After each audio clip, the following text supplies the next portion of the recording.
ওকে, তো সেকেন্ড প্রবলেমটা আমরা সলভ করব। সেকেন্ড প্রবলেমটা দেয়া আছে কি, তিনটা ম্যাট্রিক্স দেয়া আছে।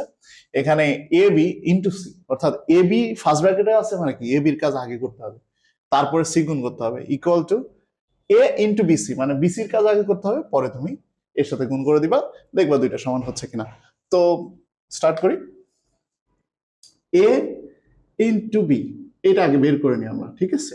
তাহলে এ ইন্টু বি মানে কি, এখানে 1 -1 0 2 ইন্টু 1 2 3 0 0 1।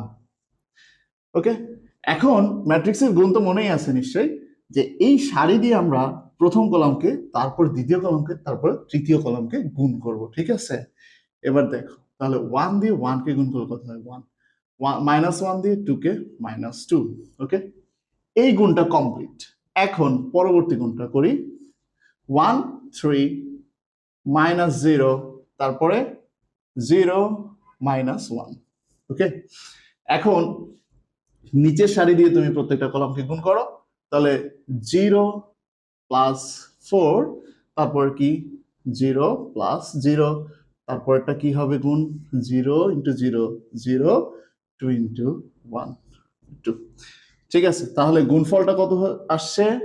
-1 4 3 0 -1 2। এই হচ্ছে আমাদের এ বির ভ্যালু, ঠিক আছে?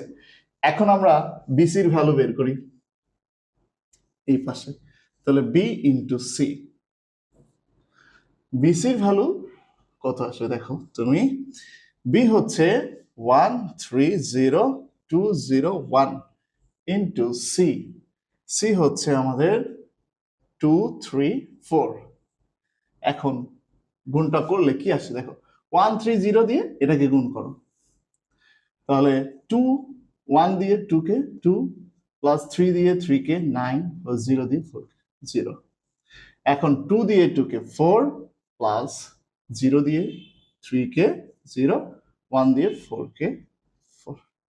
ঠিক আছে, আচ্ছা, তো কি পাচ্ছি আমরা এখানে? এখানে আমরা যেটা পাচ্ছি সেটা হচ্ছে 11 8। ওকে, তাহলে বিসি এবং এবি দুইটাই আমরা বের করে ফেলেছি। দেখো, ছোট ছোট কাজগুলো আমরা করে ফেলেছি। এখন তুমি লেফট হ্যান্ড সাইড লিখতে পারো। তো left hand side equals to AB into C, তাই তো? এবির ভ্যালু কত? -1 3 -1 4 0 2। ওকে, ইন্টু সি, সি ছিল আমাদের হচ্ছে 2 3 4। এখন যদি আমরা এটা গুণ করি কত আসে? -1 দিয়ে 2 কে, তাহলে -2 প্লাস 9 প্লাস -4। আচ্ছা, এইটা দিয়ে আবার গুণ করো, তাহলে 8 প্লাস 0 প্লাস 8 8। তাহলে কত আসছে? এখানে আসে আমাদের -6, তাহলে 3, এখানে আসে হচ্ছে 16, তাহলে 3 16 আসে আমাদের লেফট হ্যান্ড সাইড। এবার আসো রাইট হ্যান্ড সাইডে। তাহলে রাইট হ্যান্ড সাইডে আমরা কি পাচ্ছি? এ ইন্টু বিসি, তাই তো? তাহলে এর ভ্যালুটা আমরা একটু লিখে নিই।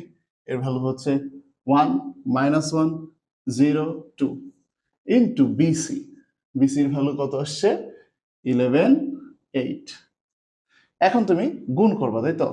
তাহলে গুণটা যদি আমরা এই পাশে করি, এই দুইটা দিয়ে যেটাকে গুণ করো, তাহলে 11 -8।